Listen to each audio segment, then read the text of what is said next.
Hello, celebrity gossip enthusiasts. I'm Us Weekly's entertainment director, Travis Cronin, and you're listening to Us Weekly's Hot Hollywood podcast.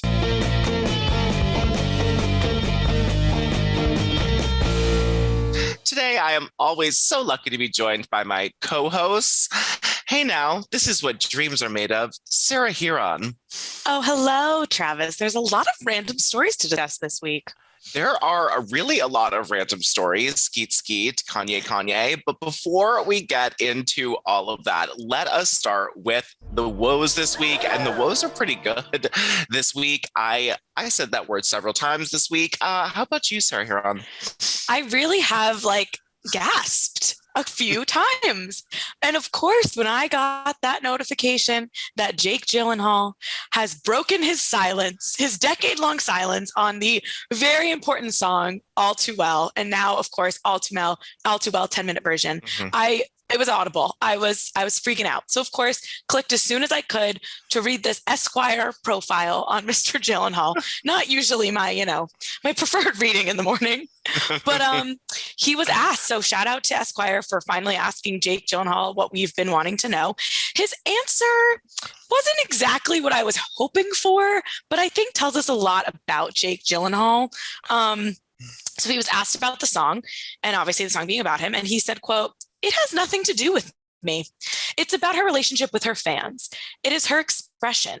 Artists tapped into personal experiences for inspiration, and I don't begrudge anyone that."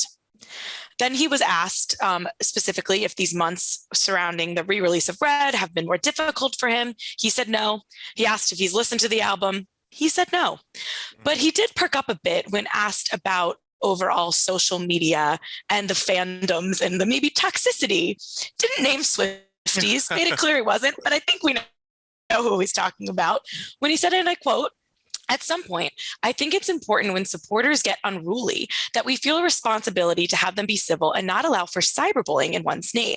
That begs a deeper philosophical question, not about any individual per se, but a conversation that allows us to examine how, or should even, take responsibility for what we put out into our world, our contributions to the world. How do we invoke a conversation? We see that in politics. That's anger and divisiveness, and it's literally life-threatening in the extreme." That is dramatic, Jake Gyllenhaal, to compare your and Taylor Swift's breakup and her writing one song about you that had to do with the scarf does not make a two-party divisive system in my eyes, Jake. That is really martyrship at its top thing right there. Yeah, I mean, I do get what he's saying, that the Swifties, they go wild. And we, as, someone who is very much involved in the internet, of course, you poke fun, you joke and stuff, and people take things too far all the time. And he turned off his Instagram comments. I get it. It was probably annoying. But Taylor Swift is a great songwriter. What she did was taking back these songs is important. And that's the message. She's not sending an attack. I will say sometimes there is a moment when she's one of them when I'm like, all right, maybe we should reel it in. When she was coming for Ginny and Georgia and some of those shows, I'm like, maybe she should step up and not fuel the fire. Cause she's one, Selena Gomez is always don't come for Bella Hadid when she certain things like that have happened. Taylor Swift does kind of I'm lets the Swifties out, but it's a song, and I don't really feel bad for Jake Gyllenhaal. I don't feel bad for Jake Gyllenhaal either. And, 9 times out of 10, I really think Taylor's right in calling out these people. And I usually support her in all of this. And I definitely support her in Jake Gyllenhaal. She has said a 10-minute song about all the things that are wrong with him. F the patriarchy, keychain on the ground. Thank you. Exactly. Very, very that. Well, before we get into your second woe, my woe of the week really, it hit my heart, and it is dramatic and wrong. It has to do, dramatic and wrong, really introduce our next guest pretty well. Well, next topic pretty well. Chet Hanks. Oh. Did you see his quotes about his dad today? If you didn't, that's what we are for. Yes, very, very dark. So Chet Hanks was talking about growing up with famous dad, Tom Hanks, and America's Dad, everyone's favorite, and said, "I didn't have a strong male role model to tell me, bro, F these people. They are just jealous of you." Chet said this in a YouTube video on his channel. Speaking of the disrespect he endured from his peers for his wealth, fame, and being perceived as arrogant, entitled, and spoiled. So hard to be Chet Hanks. It is so hard to have so much money and so much access and a famous last name. I'm so sorry, Chet. So sorry, White Boy Summer. I'm so sorry, White Boy Summer has come to an end. He also said, you have all these things they want. So they are trying to effing throw their shade at you so they can feel, so you can feel shitty about yourself because they're jealous. I needed to hear that. And I didn't have anyone to tell me that. This is me telling the younger version of myself what I needed to hear. Now, just what the F, Chet Hanks. Like, first of all, no, go ahead. Keep going. This is your woe. I'm trying to steal it. It's all of our woe, collective, this country's woe at Chet Hanks. The blaming your parents for having money and prestige and a lot to live up to is one thing, but calling him out in a very Real Housewives inspired, I didn't hear that they were jealous of me, really rubs me all the wrong type of ways. Yeah, I agree. And I also think growing up as like a famous, like a celebrity kid, I'm sure it definitely has its downfalls, but it also has extreme, privilege and advantages. Cash money. You take the good with the bad. I'm not trying to say that, some of the stuff he experienced probably was bizarre and we can't relate to it. But also then in 2022, to make a YouTube video about it, you're asking for more attention. You're asking for more that, like, Chet Hanks, this is just like, it doesn't make any sense. Like, you're almost contradicting yourself. And I think you should just like call your dad, maybe like go to a therapist together. Like, this doesn't really seem like YouTube content if it really hurt you. I absolutely agree. This is just not the forum. It's not the way. And no one likes it when you're complaining about having too much money. It's just not something, Chet, that people really feel bad for you for, especially when you're trashing Tom Hanks. I know, bad. It's like if your dad was like Bill Cosby, we would be like, yeah, we get it. Right. Like, your dad is Chet Hanks. Your mom is Rita Wilson. Like, no one feels bad for you. I'm sorry. Like, you're not O.J. Simpson the third. Like, right. Like, again, if you went through like mental health struggles or something, or do you have a bad relationship with your dad, like totally work through those. But airing it out on YouTube, what are we getting out of this besides you're getting more attention that you claim you didn't want? Yes. And, for your dad, and him and Rita have been through so much. They were like the pioneers of COVID. So, they've been through a lot these past couple of years. Well, Chet, good luck with all of your struggles. Yeah. I say that with all intended sarcasticness. Before we get into the news, Sarah, was there anything else that made you go, whoa, this week? Yes, I just have to briefly address this Kelly Clarkson situation. We love Kelly Clarkson on this podcast. Absolutely. We speak about her often. We are anti-Brandon Blackstock. We are Team Kelly Clarkson. But now we're going to have to be Team Kelly Brienne because our queen is trying to change her name. She filed legal documents that we have seen. We have them in our hands on email. She wants to change her name from Kelly Brienne Clarkson to simply Kelly Brienne.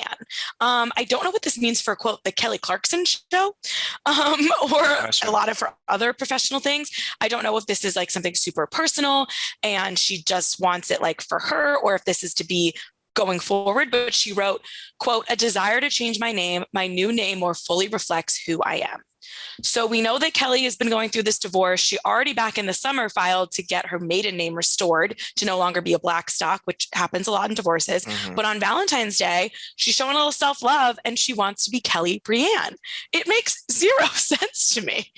I don't understand. She wasn't Kelly Brienne before. She was Kelly Clarkson. This isn't her ex-husband's last name. It also doesn't have the same impact. I'm all for Kelly doing whatever she has to do to feel all right. This divorce is horrible on her.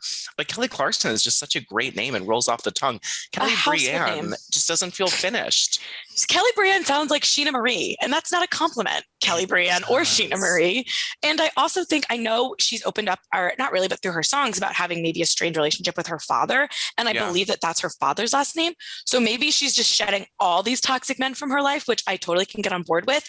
It just feels kind of like you literally are having so much success right now with the Kelly Clarkson show. Like, it's just a little weird for me, but. Yeah, you're right. The talk show really is the hardest part here. It's named the Kelly Clarkson show, the Kelly Brienne show. Like, if it was a Kelly show, or if people were calling it Kelly the same way they call Ellen DeGeneres show Ellen, but it's not quite just Kelly these days. No, it's not. And we already have a queen of daytime in Kelly, and that's Kelly Ripa. So I'm sorry. Yeah, it is. Wasn't she more the early morning? Maybe there's a early afternoon spot for Miss Kelly Brienne. Maybe. Well, Anyway. while we don't like it, we will respect her wishes. And Kelly Brianne, it is good luck with your new names and ending your relationship with all the toxic men in your life throughout your entire life. Yeah, poor girl.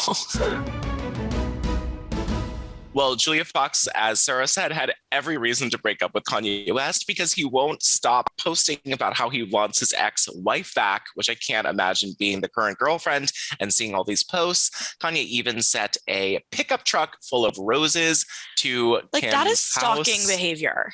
It is. And the only part I liked about it was that spray painted on the side of the truck, it said, like, my life is crystal clear with 2Ks. Yeah, that was interesting. It's this whole branding thing that he is going for, certain words or certain things he's doing, the caps lock, whatever. It's a lot. It is a lot. Well, it didn't stop Kim from going out with Pete Davidson for Valentine's Day, and it didn't stop Kanye from posting about it. He posted in all caps, I don't have beef with Kim. I love my family, so stop that narrative.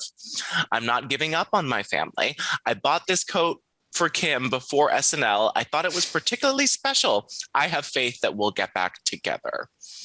And then he told people to run, if they run into Skeet on the street, to yell Kimye forever and call him a loser. Yes, he says, thank you guys for your support of my family. My family needs more than any other accomplishment in my life. And if anyone loves me and my family, if you see Skeet in real life, scream at the loser at the top of your lungs, say Kimye forever. And then Kanye posted, he said, upon my wife's request, please nobody do anything physical to Skeet. I'm going to handle the situation myself, where he posted a picture of a man strangling another man. A little bit mixed message, Kanye. I guess that's him strangling Skeet when he sees him. He also posted another screenshot of him seemingly responding to Kim Kardashian, saying, I will always do everything to protect you and our family forever. And I listened to you and told everybody to make sure nothing physical happens to Skeet. The fact that he's actually texting her and using the name Skeet too is out of control. Yes. And then Kim responded and saying, you are creating a dangerous and scary environment and someone will hurt Pete and this will all be your fault. So Kanye posted all of these private text messages between him and his ex-wife. And then Kim posted one where Kim says, why can't you keep any of our conversations private? 3 exclamation points. Kanye West responded, because I got a text from my favorite person in the world, adding that he is her #1 fan and saying, why wouldn't I tell everyone? That is really some gaslighting BS all up in there. But, we thought that there might be hope, Sarah. We really did. We thought there might be hope. He did. For what? Well, he said in all caps, the press sometimes people call me crazy, but to be in love is crazy about something, and I'm crazy about my family. He said that his caps do come off as screaming sometimes, and he will, amend the way that people see him. But then he followed it up with an Instagram post today talking about Skeet and asked Skeet, do you have any more mental health jokes for me? Posting a picture of Pete Davidson on SNL wearing a hat that says Make Kanye 2006 Again. Don't know if that's a mental health joke, but Kanye took it as such. No, he means, and it was a long time ago. Yeah, because it is when Pete is talking about how, because he relates to Kanye's mental health struggles and saying, take it from me, take the pills. You're better on the pills, like what he says in that clip. So that's what Kanye's referring to. And I think the most fascinating thing, even though it shouldn't be shared, but we see them, is the text messages with Kim and the text with Pete. He shared one of his texts with Pete, in which Pete was being beyond mature, being like, they're your kids. I'm not trying to get in the way. I hope we can all get along. I respect you as their dad. And Kanye saying, you will never meet my kids. And then now Kim getting involved, saying you're putting Pete in danger. Why are you sharing our private messages? It's kind of what I expected to be happening, but it's giving a peek inside of what's really happening between those two and Pete. And again, should be private, does not need to be shared, but because it is, it's kind of hard to ignore. And important to note, Pete Davidson joined Instagram.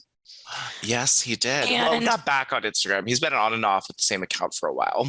But back on Instagram, I was one of his first 2,000 followers. So shout out to me. Congratulations. And then Kanye followed Pete and Us Weekly. So Kanye is now following Us Weekly. So everyone, watch out out for those comments. And of course, Pete followed Kim and Sebastian Stan. Kim followed Pete back, but the Kim Ye has not followed. I don't think Kim's following Kanye, and Pete is certainly not following Kanye, at least not for sure.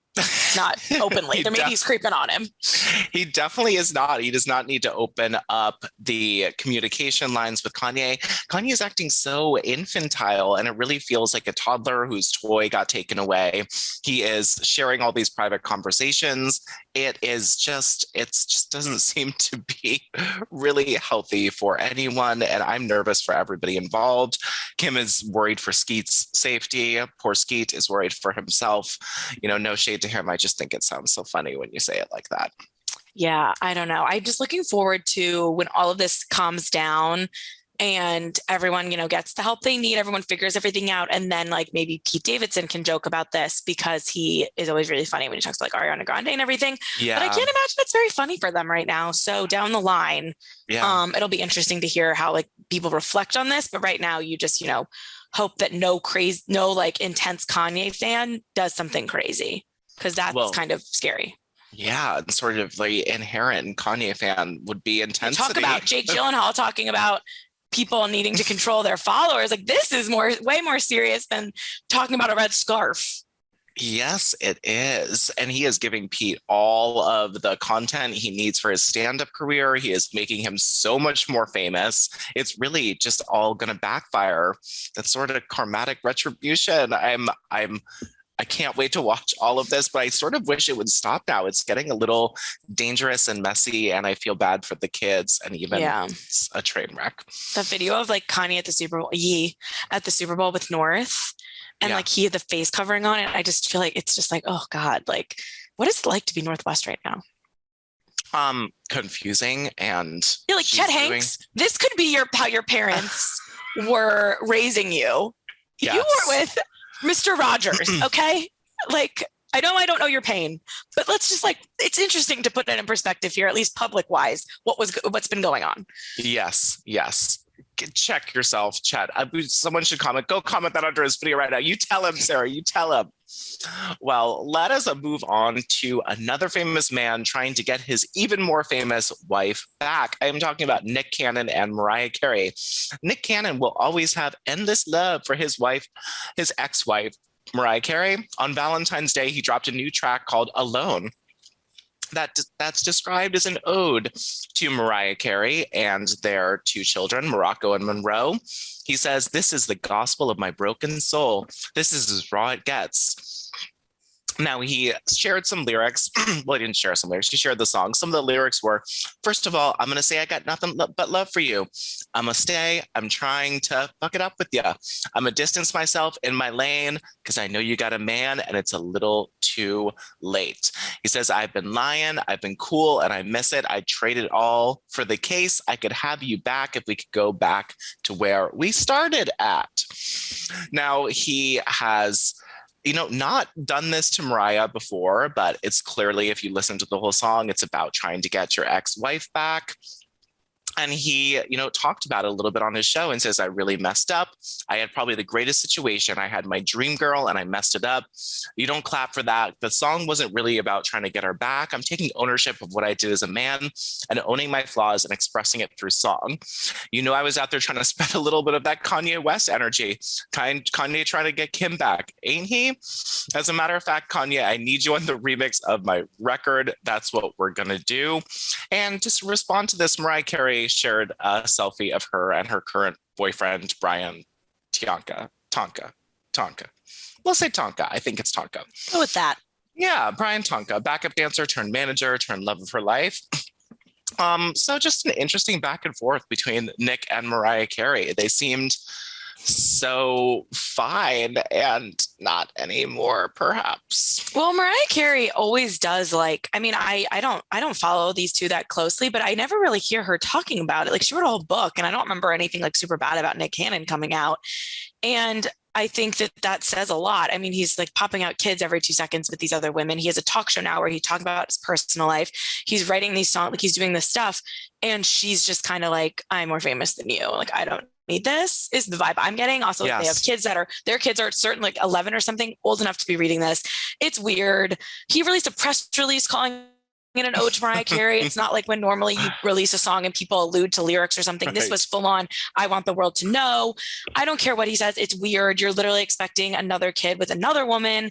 Nick Cannon needs to just like calm, like go away for a minute. Like, I just feel like he's in this weird spiral of like digging himself these holes that he's going to wake up one day and be like, what is my twisted life that I created? Yeah. Well, that is no judgment though. It's just, he's ruining his life and digging holes in the sand that he can never get out of. No judgment at all. Well, Sarah, we have a third less famous man trying to get his more famous ex. These guys need like, can we like Dr. Drew or like someone on these people? Like, this is unhinged behavior. It is unhinged behavior. And, you know, I'm buzzing all about it. It is trending. Trying to get your more famous ex-wife back is the name of the game this week. Tell us about Coco and Lam Lam. Yeah. So of course I'm still watching Celebrity Big Brother. #justice for Shanna Mokler, who actually was so lovely to watch on the show and knows a lot about Big Brother. And now I'm like kind of on her side, and all those things about how Kravis was like recreating their marriage. Like, of course it drove her to post a few shady Instagram posts. Like, justice for Shanna. I'm a fan. Yeah. Anyway, she was evicted from the house, but Lamar Odom is still there and still does not know how to play Big Brother, by the way. Side note, he is quite a journey. He literally like 4 weeks in is trying to figure out what a veto competition is. His fourth one he's played in. Very confusing, but and like biting his nails during when he's supposed to be voting to evict. And Julie Chen has to be like, we're on live television. Lamar, I need a name.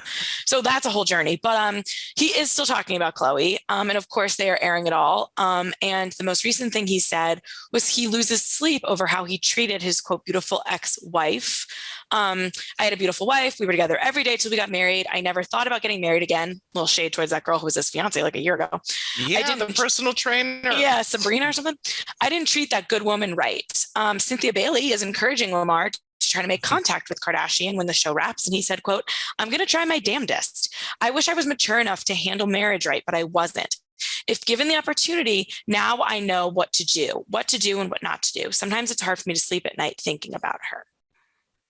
Wow. I mean, let's not forget, as I was one of the biggest Lamar and Chloe fans of all time, I was devastated when they broke up. I thought they were the real deal. Yes. However, he cheated on her so many dozens of times. I think he admitted in his book. Several dozens. Yes. So Chloe, please don't go back to Lamar. Please don't go back to Tristan. Please don't date anyone who has ever touched a basketball ever again.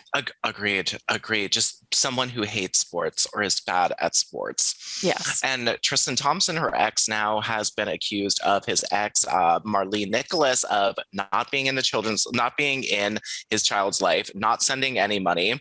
And we here on the Us Weekly Hollywood podcast are just flabbergasted to hear it. We can't believe that Tristan Thompson is not doing right by a woman that he is romantically linked with. Yeah, you mean that Instagram statement where now that the fraternity has been established, he promises to step up and looks forward to having a role in his son's life didn't mean anything? I'm totally shocked. Tristan didn't stick to his word. Yes, he did not.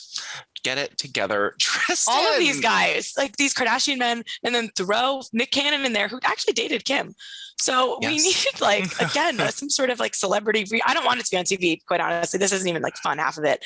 But like some sort of, you gotta let it go. Like it's just gross behavior. It sure is. Well, let's move on from men wanting their more famous ex-wives back and talk to a woman who's having a really rough time. It's Miss Wendy Williams. How you doing? Really, I want to know how you doing.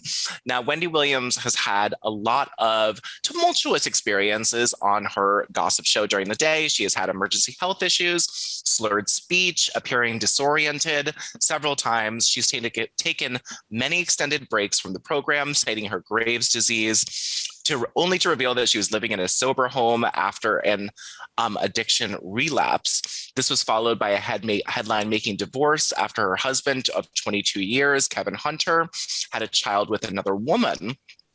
Now, Wendy Williams seems to not be doing again. She has not been back to her show for months. She has had a few trips out of the house in bathrobes and publicly denied she's struggling with her mental health after her wealth manager at Wells Fargo froze all of her finances, claiming she is, quote, incapacitated and out of sound mind and in need of a guardianship.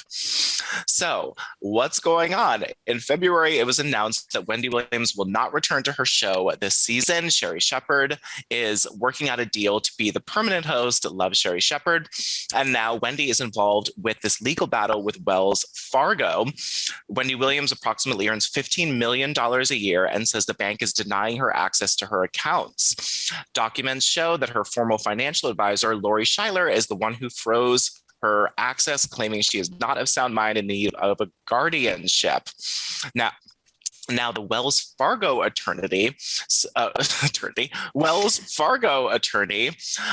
David Pikas, says several $1 million of Wendy's assets are frozen because the bank, quote, has strong reason to believe that Wendy is the victim of undue influence and financial exploitation. She is described as an incapacitated person, and it is not specifically cited who is allegedly exploiting Wendy Williams. Wendy Williams filed an affidavit in the New York Supreme Court for a temporary restraining order against Wells Fargo, calling Shriller, her manager, a disgruntled former employee, and she says the situation is causing imminent and irreparable financial harm to myself, my family, and my business. She denies that she is under financial influence and exploitation. Now that was a lot. Yeah. It's so much just going sad. on. It is really, really sad. She has struggled with addiction her entire life, and she's very rarely been the one to admit that she needs help and go seek help. So it is just really just more of that. And when your bank sues you and freezes your assets, they don't do that lightly. That doesn't happen enough. And people don't bring up the guardianship word right now unless it's really, really needed, because it is sort of a hot button issue. Thank you, Miss Britney Spears, right now. Yeah, it makes me sad. I hope she gets the help she needs and that whatever's happening behind the scenes, is sorted out. And I know that the people who watch the Wendy Williams show, love her. And she has a very dedicated fan base. Yeah. And it's just been interesting the way they've been handling that too, with the guest host, and it's still called the Wendy Williams show. I don't know. I'm not saying she should take away her show or anything. It's just kind of bizarre because it has to play out publicly because there are people who are tuning in to see her every day, sitting in her audience. But yeah, I wish her well. I wish her well. She was my, radio DJ growing up forever, and she was so great. So I just really want her to sort of be real with herself and go get the help that she needs and come back stronger, because she really is just lovely to watch, and she is so shady.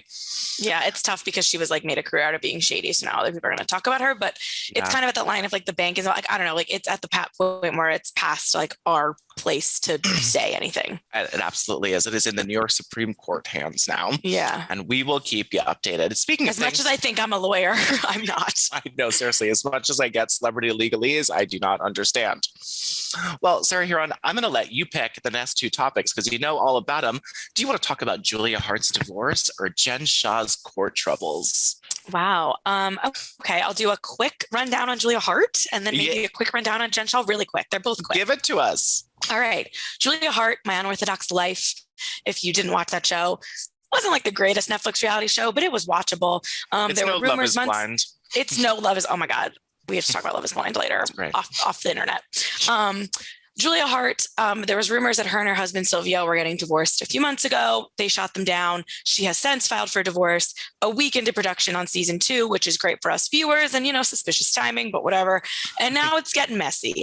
There is alleged restraining orders, which we have yet to find. Page 6 has their hands on, in which she accused him of some not so great behavior. And then he's firing back at her because she also was fired from he owns a company and she was the CEO of it and she was fired, and she's kind of claiming wrongful termination. And he's saying, no, that's not at all what happened. And it's just definitely what happened. I think it's what happened too. But the thing that confuses me is that the restraining order, he claims he was never served. And it is a little bit suspicious timing with production of the show. I'm looking forward to, long story short, watching this play out because it's kind of it's thing. Even though he claims he's not going to film anymore, but at least we'll have her side. we will have her side. And this is very sort of Housewives inspired, that a season starts and then a real life drama happens. This is not people fighting over who smells like hospital or, you know, who has place cards at a dinner party. This is a real life divorce going down. So it's going to be interesting to watch. And Julia and Silvio really seem to be at each other's throats.